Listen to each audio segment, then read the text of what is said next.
अस्सलाम वालेकुम लिसनर्स। उम्मीद करता हूँ आप लोग दुनिया में जहाँ भी मौजूद हैं खैरियत से हैं और आपकी ज़िंदगी बेहतर गुजर रही है। जैसा कि आपको अंदाज़ा हो रहा होगा कि तबीयत बहुत ज़्यादा ख़राब है, तो आप दुआओं में याद रखें। और बाकी आज की ये जो स्टोरी है ये बहुत ही इंटरेस्टिंग, बहुत ही स्पेशल स्टोरी है। और सच्ची बात ये कि ये स्टोरी सुनने या पढ़ने के बाद मैंने सोचा कि ये स्टोरी आप लोग के साथ फ़ौरन ही शेयर करनी चाहिए। ये स्टोरी बेसिकली ढाका से कुछ फासले पे एक गांव मौजूद था, वहाँ की कहानी है। और ये बहुत ही इंटरेस्टिंग, बहुत ही हॉरिफिक और एक सच्ची कहानी है। मैं चाहता हूँ कि ये जिन साहब या साहिबा ने मेरे साथ शेयर की थी उनका नाम तब्दील करके आप लोगों के साथ शेयर की जाए। लेकिन इससे पहले कि हम आज की इस खौफनाक कहानी की तरफ बढ़ें, अगर आप में से किसी ने भी अब तक मेरे चैनल को सब्सक्राइब नहीं किया तो मुझे सपोर्ट करने के लिए इस चैनल को सब्सक्राइब कर लें। और कोशिश किया करें जो एड्स का ऑप्शन आता है इनको स्किप ना करें, क्योंकि ये जो एड्स हैं ये हमारे रेवेन्यू का बाइस होते हैं। आपकी एक छोटी सी कुछ सेकंड की सपोर्ट मेरे लिए आसानी पैदा कर सकती है। ये कहानी फलक जहां साहिबा की कहानी है और ये बांग्लादेश ढाका की या उससे मुत्तसिल एक गांव की कहानी है। ये बताती है उस दौर की कहानी है जब 1960s चल रहा था और पाकिस्तान और बांग्लादेश एक हुआ करते थे। मैं अगर आज भी अपने जहन पे जोर डालूं तो मुझे हल्का हल्का सा याद आता है कि हमारी एक बहुत बड़ी हवेली हुआ करती थी। उस हवेली के साथ या अतराफ में खेत ही खेत मौजूद थे और इक्का दुक्का घर थे या इक्का दुक्का गरीब लोग थे, हारी थे, किसान थे जो हमारे अतराफ में रहा करते थे। जैसा कि आमतौर पे गांव का माहौल हुआ करता है कि लोग बहुत सादा होते हैं, बहुत ज़्यादा मोहब्बत करने वाले होते हैं और एक दूसरे का ख्याल रखा करते हैं। तो वैसे ही कुछ माहौल हमारे गांव का भी था। और ख़ास तौर पे जो हमारे परदादा दादा थे उनकी जो भी मुखलिसी थी या लोगों के काम आने की आदत थी, ये पूरे गांव में इवन के ढाका तक मशहूर थी। एक बहुत ही बड़ी हवेली जिसके अंदर आप एंटर हो तो बहुत बड़ा सा आंगन था या पार्क नुमा एरिया था। सामने कुछ दरख्त मौजूद थे और उन दरख्त के पीछे की तरफ जाने के बाद एक बहुत बड़ा सा तख्त लगा हुआ करता था। ये वो तख्त था जिसके ऊपर हमारे परदादा दादा और फिर उसके बाद हमारे वालिद भी बैठा करते थे। अब ये जो तख्त था, इस तख्त के आप कह सकते हैं कि 8 या 9 फीट के फासले पे एक बहुत बड़ा बरगद का दरख्त मौजूद था। और यहाँ पे अक्सर दादी या फिर हमारी फुप्पो वगैरह झूला लटका के झूला झूला करते थे। अगर मैं आज भी अपने जहन के ऊपर जोर डालूं तो मुझे अच्छी तरह याद है कि ये जो दरख्त था, इस दरख्त को देखने के बाद मुझे हल्का सा खौफ सा महसूस हुआ करता था। अब इसके पीछे क्या वजह थी, क्या वजूहात थी जिनकी बिना पे मैं उस दरख्त को मुसलसल नहीं देख पाती थी, इसका मुझे कुछ आइडिया नहीं था। जैसे कि रईसों का, अमरोहा का स्टाइल रहा है कि वो हर जुमेरात को अपने अतराफ़ के लोगों में, ख़ास तौर पे गरीबों में खाना तकसीम किया करते थे, तो वैसे ही कुछ हमारे घर का माहौल था। हमारे दादा, परदादा, इवन हमारे वालिद भी हर जुमेरात को पूरे गांव में खाना बंटवाया करते थे। बात यहाँ तक तो ठीक थी, लेकिन दादी कुछ अजीब करती। वो हर जुमेरात को एक थाल में कुछ बिरयानी या चावल डालती, उसके आगे कुछ मीठा रखती और उसके साथ एक दूध का गिलास रख के एक साइड में यानी उस बरगद के दरख्त के बराबर में रख दिया करती थीं। ये जो कुछ होता था जाहिर सी बातें मेरी आंखों के सामने हुआ करता था और मुझे नहीं पता था कि ये ऐसा क्यों किया जाता है। लेकिन आमतौर पे मगरिब की अजान से 5 या 7 मिनट पहले इस काम को किया जाता और ये करने के बाद जितने भी लोग थे सारे के सारे अंदर कमरों में दाखिल हो जाते। और शायद दादी इस बात पे जोर दिया करती थी कि सारे के सारे बच्चे अंदर चले जाएं, अब मगरिब की नमाज का वक्त होने वाला है। हम बच्चे थे, इतना शऊर नहीं था। हाँ, जो कुछ देखा करते थे ये बड़ा स्ट्रेंज लगा करता था। कभी कभी दिल चाहता कि अपने वालिदैन से, अपनी फुप्पो से या अपने जो भी रिश्तेदार हैं उनसे पूछें कि आखिर ऐसा क्यों किया जाता है, लेकिन इतनी हिम्मत नहीं होती थी। एक दफ़ा मैंने कोशिश भी की तो मेरी अम्मी ने डांटने के बाद मुझे चुप करा दिया। खैर, बात यहाँ तक तो ठीक थी, लेकिन एक दफ़ा ऐसा हुआ कि मेरी तबीयत बहुत ज़्यादा ख़राब थी। मेरा गला ख़राब था, मुझे बुखार हुआ हुआ था। मुझे नहीं पता था कि कब मैं सोती हूँ, कब मैं उठती हूँ। तो वैसे ही जिन दिनों मेरी तबीयत ख़राब चल रही थी, मेरा ख्याल है कि रात के तकरीबन 2-3 बजे मुझे एकदम से ऐसा लगा किसी ने मुझे हिला के उठाया है। ये जो हिला के उठाना था ये बड़ा वाज़ेह था। ज़ाहिर सी बात है मुझे महसूस हुआ था, तो कोई ना कोई तो था जिसने मुझे हिलाने के बाद उठाया था। अब जहाँ पे मेरा रूम मौजूद था या जहाँ पे मेरे वालिदैन रहा करते थे, यहाँ से अगर आप बाहर की तरफ आएँ यानी टेरेस की तरफ आएँ, तो सामने जो पार्क नुमा एरिया था या जो बरगद का दरख्त मौजूद था उसको वाज़े तौर पे देखा जा सकता था। खैर मैं उठ के बैठी। उठ के बैठने के बाद मैंने इधर उधर देखा, तो मुझे ऐसा लगा कि खिड़की की तरफ से थोड़ी सी रोशनी सी महसूस हो रही है। शायद जो भी बाहर मौजूद था उसने कोई मोमबत्ती जला रखी थी और उसके जलाने की वजह से ये हल्की हल्की रोशनी कमरे के अंदर दाखिल हो रही थी। काफ़ी देर तक मैं उस रोशनी को देखती रही। ये जो रोशनी थी कभी कम हो जाती, कभी एकदम से ज़्यादा महसूस होती, और कुछ देर के बाद जब मुसलसल ये रोशनी मुझे दिखाई देती रही तो बिला आखिर मैंने वहाँ जाके देखना बेहतर समझा। अब तबीयत भी ख़राब थी, जाहिर सी बातें आहिस्ता आहिस्ता करके मैं आगे बढ़ रही थी, और जैसे ही मैं उस हिस्से में ये टेरेस के पास आई तो मुझे ऐसा लगा ये जो रोशनी है देखते ही देखते मज़ीद आगे बढ़ चुकी है। यानी जैसे ही मैं यहाँ पे आई अब ये रोशनी मुझे उस पार्क की तरफ, ख़ास तौर पे उस बरगद के दरख्त की तरफ महसूस हो रही थी। ऐसा लग रहा था जो भी यहाँ पे मौजूद था अब वो उस दरख्त के पास जा चुका है, जैसे कि शायद वो मुझसे दूर भाग रहा है। खैर जब मैं एग्जैक्टली उस जगह पे आई जहाँ से मैं उस बरगद के दरख्त को या बाहर के हिस्से को बआसानी देख सकती थी, तो जो मंज़र मेरी आंखों के सामने मौजूद था ये बड़ा स्ट्रेंज मंज़र था। और सच्ची बात यह कि आज तक मैं इस मंज़र को ना ही भुला पाई हूँ और ना ही मुझे आज तक पता चल सका है कि ये जो मंज़र था ये क्या मंज़र था। मैंने देखा कि उस बरगद के दरख्त के नीचे एक औरत जो कि 7 या 8 फीट की होगी वो खड़ी हुई है। उसके बराबर में 2 छोटे छोटे बच्चे थे जो कि बहुत पतले, बहुत ही लंबे लंबे बच्चे थे। लेकिन अजीब बात यह थी कि उनके जो सर थे वो इस कदर गोल थे, ऐसा लग रहा था जैसे उनके सर की जगह कोई फुटबॉल या इस तरह की चीज़ लगा दी गई हो। ह्यूमनली आमतौर पे इस तरह के सर या इस तरह के चेहरे नहीं हुआ करते। वो जो औरत थी उसका भी कुछ अजीब सा हुलिया था। ऐसा लग रहा था उसके हाथ इस कदर लंबे हैं कि बाकायदा उसके टखनों से नीचे झुके हुए या लटके हुए महसूस हो रहे हैं। ये तीनों वहाँ पे मौजूद थे और ऐसा लग रहा था वो जो झूला है उसके पास कोई बात कर रहे हैं या फिर कोई ना कोई प्लान कर रहे हैं।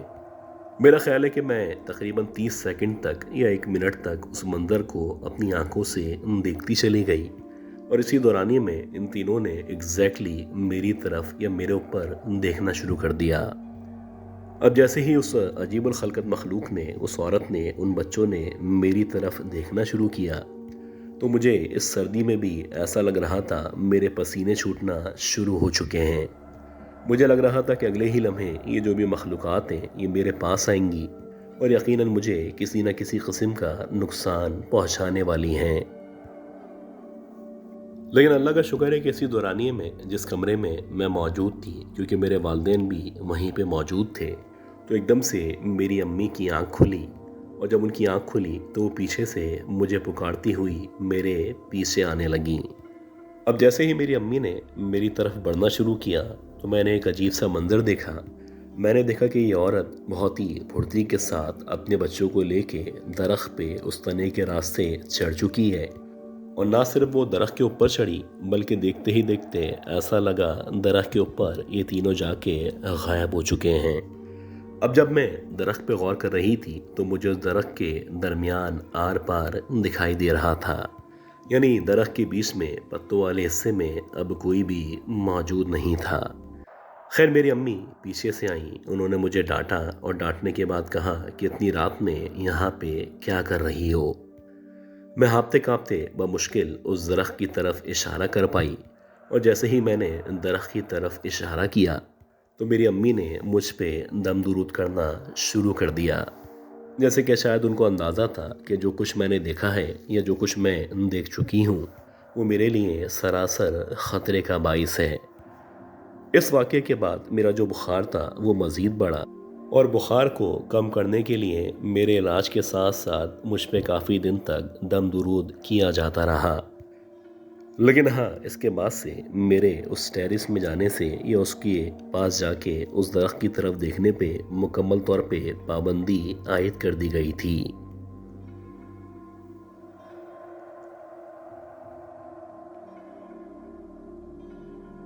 अच्छा गाइस, उम्मीद करता हूँ ये जो पहली स्टोरी थी, ये स्टोरी आपको ज़रूर पसंद आई होगी। अब हम चलते हैं आज की दूसरी बहुत ही खौफनाक कहानी की तरफ, और मैं उम्मीद करता हूँ कि आपने अब तक इस वीडियो को लाइक ज़रूर कर दिया होगा। नौकरी का ना होना भी एक धब्बा हुआ करता है, और बात यह भी थी कि मेरी फैमिली में यानी हमारे घर में जितने भी मर्द थे, सारे के सारे बरसरे रोजगार थे। लेकिन जब भी मेरी बात आती तो मुझे लोगों से, अपने घर वालों से, ख़ास तौर पे अपने पेरेंट्स से बहुत बातें सुननी पड़ती। बात सच भी थी, क्योंकि मुझे एक तो जॉब नहीं मिल रही थी, और मिलती भी भला कैसे, क्योंकि मेरी जो तालीम थी वो सिर्फ इंटर थी। जबकि जो मेरे दीगर बहन भाई हैं वो सारे के सारे पढ़े लिखे थे। खैर, मैंने काफ़ी देर तक, काफ़ी अरसे तक मुख्तलिफ़ जगहों पे, मुख्तलिफ़ इदारों में अप्लाई किया, और जब मुझे लगा कि अब कोई रिस्पॉन्स नहीं आने वाला है, तो आप कह सकते हैं कि एक तरह से जब मैं मायूस हो चुका था, तो मेरे लिए बेहतर यही था कि मैं किसी दूसरे शहर में जाऊं, या फिर बैरून मुल्क जाके अपनी किस्मत को आजमा सकूं।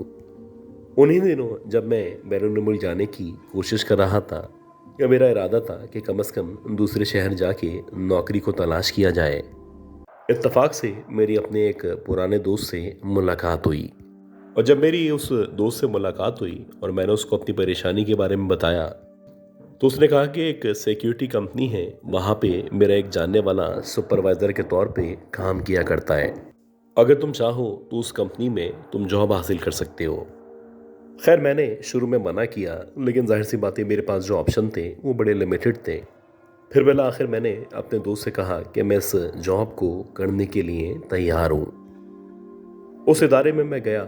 वहाँ जाने के बाद मैंने इंटरव्यू दिया, और अल्लाह का शुक्र है, रेफरेंस की वजह से मेरी वहाँ पे जॉब हो गई। अब ये जो जॉब थी, जाहिर सी बात है, इस जॉब के मुताबिक मुझे मुख्तलिफ इलाकों में, मुख्तलिफ एरियाज़ में, इवन के मुख्तलिफ शहरों में जहाँ जहाँ कंपनी भेजती, वहाँ पे जाके न सिर्फ जॉब करनी थी, बल्कि अपने आप को साबित करना था कि मैं कुछ न कुछ करके दिखा सकता हूँ। तो वैसे ही उन्हीं दिनों एक इंडस्ट्रियल एरिया है जो कि नूरियाबाद कहलाता है, तो हमारी कंपनी ने मुझे कुछ अरसे के लिए वहाँ पे तैनात किया। सच्ची बात यह कि इससे पहले मैंने ना ही कभी नूरियाबाद देखा था, और ना ही वहाँ के इंडस्ट्रियल एरिया के बारे में मुझे कोई मालूमात थी।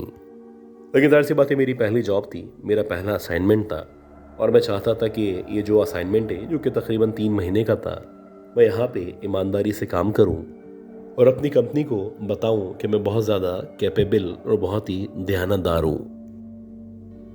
और इसी वजह से जब मुझे जहाँ पे पहली रात डिप्लॉय किया गया, यानी जहाँ पे मुझे पहली रात ड्यूटी देनी थी, बेसिकली ये इस इंडस्ट्रियल एरिया का जो आखिरी वाला प्लॉट था, कहा जाता था कि गए वक्तों में यहाँ पे कोई स्टिचिंग यूनिट मौजूद था, जिसको कुछ प्रॉपर्टी इश्यूज़ की वजह से या पुलिस केसेस की वजह से बंद करना पड़ा था।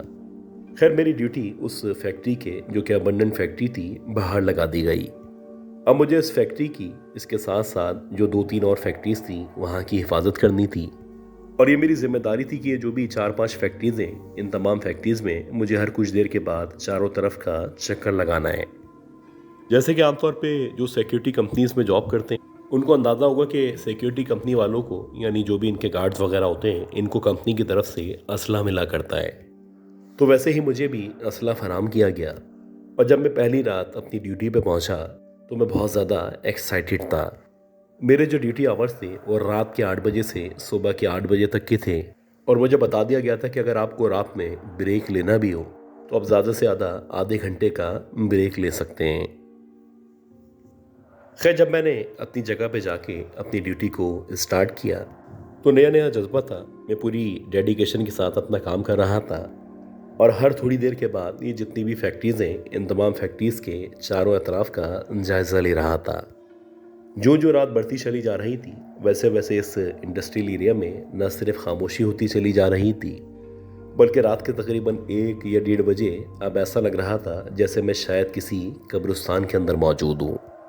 ना ही कोई आवाज़ थी, ना ही कोई शोर था, इवन कि ना ही कोई गाड़ियों की आवाज़ सुनाई देती थी। हाँ, ऐसा होता था कि हर कुछ देर के बाद, या आप कह सकते हैं 1 आध घंटे में एक आध गाड़ी सामने से गुजरा करती थी। और जब जब कोई गाड़ी सामने से गुजरती तो मुझे ऐसा लगता जैसे यहाँ पे वाकई में ज़िंदगी मौजूद है। मेरा ख्याल है कि रात के तकरीबन 3 साढ़े 3 बजे का टाइम होगा। एकदम से मुझे ऐसा लगा, मुझे आहिस्ता आहिस्ता करके ढोल बजने की आवाज़ आना शुरू हुई है, जैसे कि किसी दूर गांव से या किसी बराबर वाले देहात से ये आवाज़ें सुनाई दे रही हों, और शायद उस गांव में या उस देहात में कोई शादी चल रही हो। लेकिन इतनी रात में, रात के तकरीबन 3-4 बजे भला कौन ढोल बजाया करता है। और आमतौर पे गांव के माहौल में दिन के औकात में शादियां अंजाम पाती हैं। ये बहुत सारे सवालात थे जो मेरे जहन के अंदर मौजूद थे, लेकिन जाहिर सी बात है मेरे पास इनका कोई आंसर नहीं था। तो मेरे लिए बेहतर यही था कि ज़्यादा सोचने से बेहतर इस चीज़ को या इन आवाज़ों को नज़रअंदाज करना है। जो जो टाइम गुजर रहा था, ढोल के साथ साथ अब ऐसा लग रहा था गाने बजाने वालों की भी आवाज़ें आना शुरू हो चुकी हैं। कभी ऐसा लगता जैसे मर्दों की आवाज़ें आ रही हैं, कभी मुझे औरतों की आवाज़ें अपने कानों में न सिर्फ सुनाई देती, बल्कि ऐसा लगता जैसे बहुत ज़्यादा सेलिब्रेशंस की जा रही हैं और बहुत ज़्यादा खुशी का इजहार किया जा रहा है। बात ये थी कि जो जो टाइम गुजरा, ये आवाज़ें न सिर्फ बढ़ती चली गईं, बल्कि अब लग रहा था मेरे बिल्कुल बहुत ही करीबी ये फंक्शन हो रहा है। और हैरान कुन बात ये थी कि कभी मैं लेफ़्ट साइड पे देखता, कभी मैं राइट साइड पे देखता, कभी मैं पीछे देखता, कभी मैं आगे देखता, लेकिन हमेशा वहम ही होता। कभी लगता इधर प्रोग्राम चल रहा है, कभी वहाँ से आवाज़ आती। अब बात यह भी है कि रात के माहौल में ख़ास तौर पे ऐसी गुंजान वीरान जगह पे आवाज़ें गूंजा करती हैं, तो अक्सर औकात इसी वजह से आपको वहम हुआ करता है कि शायद आवाज़ सीधे हाथ की तरफ से आ रही होती है, लेकिन हकीकत ये होती है कि जो आवाज़ है वो उल्टे हाथ की तरफ से आती है। ये बहुत सारे सवालात, कन्फ्यूजन्स मेरे दिमाग में मौजूद थी कि बिला आखिर मुझे ऐसा लगा कि मेरे पीछे एग्जैक्टली जो फैक्ट्री काफ़ी अरसे से अबंडन है, उस फैक्ट्री के अंदर से अब ये आवाज़ें आना शुरू हो चुकी हैं। यकीनन कुछ देर तक मैं कंफर्म करता रहा, और जब मुझे यकीन हो चला कि जो भी गाने बजाने की या ढोल की आवाज़ें हैं ये सरासर वाकई में इसी फैक्ट्री के अंदर से आ रही हैं, तो मैंने सोचा कि मैं ज़रा जाके चेक करता हूँ, कहीं ऐसा तो नहीं कि वाकई में इस फैक्ट्री के अंदर कोई प्रोग्राम चल रहा हो। लेकिन मुझे जो बताया गया था वो इसके बरक्स था। मुझे बताया गया था कि ये जो फैक्ट्री है काफ़ी अरसे से खाली है, और यकीनन यहाँ पे कोई कानूनी मसला है जिसकी वजह से मालिकान भी इस जगह आने से या यहाँ पे काम करने से फ़िलहाल परहेज़ किया करते हैं। अब आहिस्ता आहिस्ता करके जब मैंने इस फैक्ट्री के दरवाजे की तरफ बढ़ना शुरू किया, तो अब मुझे बाकायदा खाना पकने की या खाने की खुशबू आना शुरू हो चुकी थी। वाकई में अंदर शायद देगे खुल रही थी, और देगे खुलने पे जो एक स्पेसिफिक खुशबू आपको महसूस होती है, वैसे ही खुशबू मुसलसल मुझे आती चली जा रही थी। अब ये जो गेट था, इस गेट के अंदर झुर्री मौजूद थी, जिस झुर्री के ज़रिए आप अंदर की तरफ बआसानी झांक सकते थे। अजीब बात ये थी कि इससे पहले मैं उस झुर्री के ज़रिए उस दरवाजे के अंदर देखता, मुझे बाकायदा अंदर की तरफ से लाइट्स के जले होने की और अंदर किसी प्रोग्राम के होने की तस्दीक हो गई। जब मैंने उस झुर्री के ज़रिए अंदर की तरफ देखा, तो मैंने देखा कि सामने बहुत बड़ा सा स्टेज लगा हुआ है, जहाँ पे बहुत सारे लोग मौजूद हैं। अजीब बात ये थी, ये जो भी मर्द थे, जो भी औरतें थीं, ये बहुत ज़्यादा लंबे लंबे थे। ऐसा लग रहा था जैसे इनका जो कद है वो तकरीबन 8 या 9 फीट के बराबर है। सामने जहाँ पे स्टेज मौजूद था, वहाँ पे ऐसा लग रहा था जैसे दुल्हा और दुल्हन बैठे हुए हैं, और बाकी जितने भी लोग थे वो मुख्तलिफ टेबल्स पे या इसी तरह के इंतज़ाम के तौर पे सामने बैठे हुए नज़र आ रहे थे, जैसे कि वो शायद निकाह होने का या खाना खुलने का इंतज़ार कर रहे हों। अच्छा, जब मैंने मज़ीद गौर किया तो पहले मैं ये सोच रहा था आखिर ये किसकी शादी है, और ये कैसी शादी है कि जो रात के तकरीबन 4 बजे अंजाम पा रही है। हैरान कुन बात ये थी कि शादी अगर 4 बजे भी हो, तो जिस तरह से लोग आए हुए थे या जिस तरह से अंदर रौनक मौजूद थी, तो लग ही नहीं रहा था जैसे रात के 4 बजे हो। बल्कि ऐसा लग रहा था जैसे नॉर्मली जैसे कि 8 बजे 9 बजे कराची में जिस तरह की रौनक होती है, उस तरह की रौनक सी मुझे महसूस हो रही थी। इसी दौरानिए में जब मेरी नज़र उन टेबल्स के ऊपर पड़ी जो कि लोगों के दरमियान मौजूद थीं, जैसे कि आमतौर पे हमारी सोसाइटी में जब शादियाँ होती हैं तो बीच में एक टेबल रखी होती है जो कि राउंड टेबल होती है। उस टेबल के अतराफ में कुर्सियाँ रखी जाती हैं और ज़्यादातर फैमिलीज़ एक एक टेबल को इस्तेमाल करके वहाँ पे बैठा करते हैं। तो कुछ वैसा ही माहौल था और ऐसा लग रहा था जैसे ये जो शादी है इसमें बहुत ज़्यादा लोगों ने शिरकत की हुई है। सबसे अजीब बात ये थी कि ये जो टेबल्स थी, इन टेबल्स के दरमियान में ऐसा लग रहा था जैसे कच्चा गोश्त, उसके साथ साथ हड्डियाँ ना सिर्फ बिखरी हुई हैं, बल्कि शायद ये तमाम के तमाम लोग इसी तरह का कच्चा गोश्त या फिर हड्डियाँ खाने वाले हैं। अभी जबकि मैं इस सिचुएशन को मज़ीद समझ पाता और मैं कोई फैसला कर पाता, एकदम से मेरे कंधे पे किसी ने हाथ रखा। अब जब मेरे कंधे पे किसी ने हाथ रखा और मैंने पलट के जब पीछे की तरफ देखा तो मैंने देखा कि एक तकरीबन 8 साढ़े 8 फीट का आदमी मेरे पीछे खड़ा हुआ है। उसके हाथ में एक थाल मौजूद है और उस थाल में एक थाल के अंदर ही एक तरफ बिरयानी मौजूद थी, जबकि दूसरी तरफ मीठे चावल दिखाई दे रहे थे। खैर उस आदमी ने ये जो भी थाल था ये मेरी तरफ बढ़ाया और बढ़ाते ही कहने लगा कि आज आप हमारे मेहमान हैं। आज का जो खाना है या आज का जो डिनर है वो आपको हमारी तरफ से दिया जाएगा। खैर मैंने वो थाल थामा। थामने के बाद मैंने उसका शुक्रिया अदा किया और मैंने सोचा कि वापस उसी चेयर पे आके बैठ जाता हूँ जहाँ पे बैठ के मुझे अपनी ड्यूटी अंजाम देनी थी। खैर मैं उस चेयर पे आके बैठा और वहाँ बैठने के बाद मैंने खाना शुरू कर दिया। आप यकीन करें कि जब मैं खाना खा रहा था तो खाना खाते खाते मुझे ऐसा लग रहा था कि इस खाने से बेहतर या जायकेदार खाना मैंने शायद ज़िंदगी में कभी भी नहीं खाया होगा। इतना बेहतरीन और खुश जायका खाना था कि कुछ देर के लिए मुझे ऐसा लगा कि इतना सारा खाना जो कि बज़ाहिर 2 या 3 लोगों का खाना था, ये देखते ही देखते न सिर्फ ख़त्म हो जाएगा बल्कि शायद खाना कम पड़ सकता है। अच्छा अजीब बात ये थी कि मैं मुसलसल खाना खाता जा रहा था, लेकिन ऐसा लग रहा था ऑटोमेटिकली ये जो खाने का थाल है इसमें खाना बढ़ता चला जा रहा है। मुझे नहीं पता था ये खाना कहाँ से आ रहा था और ये खाना मुझे क्यों दिया गया था और ये आखिर कौन लोग थे जिनकी दावत में मैं बिना बुलाए मेहमान के तौर पे इनवाइटेड था। खैर कुछ देर के बाद मुझे बाकायदा महसूस हो रहा था कि मेरा पेट भर चुका है, लेकिन हैरानकुन बात थी कि जितना खाना मुझे दिया गया था उतना ही खाना अब भी इस थाल के अंदर मौजूद था। खैर मैंने इस थाल को साइड में रखा और साइड में रखने के बाद मैंने सोचा कि जैसे ही मुझे वो शख्स नज़र आएगा तो इस शख्स को ये थाल वापस करके उसका शुक्रिया अदा कर दूंगा। आप यकीन करें कि जब मैंने उस थाल को साइड में रखा है और साइड में रखने के बाद जब मैंने दोबारा से उस फैक्ट्री की तरफ बढ़ना शुरू किया है तो अब लग रहा था जैसे उस फैक्ट्री में दोबारा से वैसे ही अंधेरा हो चुका है जैसा अंधेरा अब से तकरीबन 1-1.5 घंटे पहले मुझे दिखाई दे रहा था। वैसे ही इस फैक्ट्री में ताले लगे हुए थे और इस फैक्ट्री के अंदर ना ही कोई मेहमान नज़र आ रहा था और ना ही किसी भी किस्म की लाइट या रोशनी दिखाई दे रही थी। उसके कुछ देर बाद जब मैंने दोबारा से उस कुर्सी के बराबर में यानी उस थाल की तरफ देखा तो अब वहाँ पे ना ही वो थाल मौजूद था और ना ही किसी भी किस्म के खाने का सबूत नजर आ रहा था। अल्लाह जाने मेरे साथ जो हुआ था ये मेरा वहम था, मेरा ख्वाब था या फिर वाकई में हकीकत के अंदर मैंने किसी जन्नत की फैमिली की शादी अटेंड की थी।